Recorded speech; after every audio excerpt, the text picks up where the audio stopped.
ang inyo po bang negosyo ay napakatumal at konting-konti na lamang ay nagpaplano ka na magsarado ng inyong negosyo.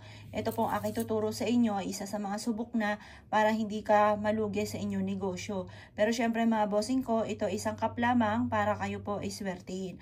Ang numero 1 po niyan, mag-iisip ka kung paano ka hindi malulugi sa inyong negosyo. Kung ano pa ang pwede nyong gawing paraan. Or kaya po mga bossing ko, kung talaga namang napakarami mo ng paninda at kulang na lang ay mamimili, ay gawin nyo po ito. Bukod sa panalangin ng taimtim na kayo po ay maging matagumpay sa inyong pagninegosyo at huwag kang malugi.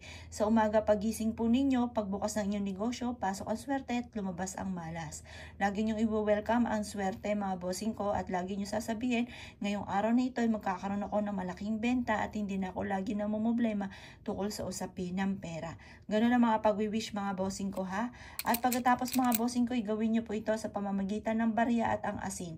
Ang asin mga bossing ko ay isa sa mga pang-cleansing ng mga negative energy. Ang asin mga bossing ko ay tutulungan ka para kayo po ay maging matagumpay at para mawala ang mga kamalasan na pinagdadaanan ninyo. Ito namang ating barya, yan po ay metal. Bibigyan kanya ng lakas sa pangangatawan para hindi maging sakitin. Bibigyan kanya ng swerte para tuloy-tuloy ang pasok ng swerte. At ang silver ay nagtataboy ng kamalasan at ang bilog ay para tuloy-tuloy ang pasok ng swerte.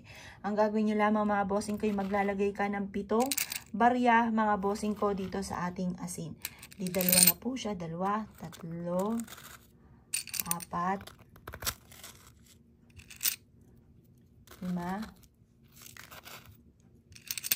6, 7.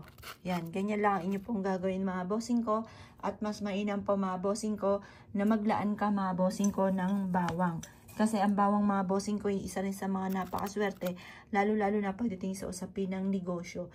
Ganyan lang mga bossing ko at sasabihin nyo sa pamamagitan nito, araw-araw na magiging masagana kayong pamumuhay. Sa pamamagitan nito, araw-araw na magkakaroon ako ng malaking benta. Sa pamamagitan nito, hindi na ako mamalasin kahit kailan.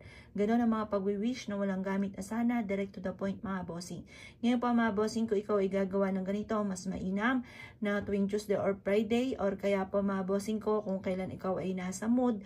Kasi kung sabihin ko man Tuesday or Friday, wala ka sa mood, hindi ka makakapag-focus, hindi ka makakapag-concentrate sa mga wishes, ay wala din po yan.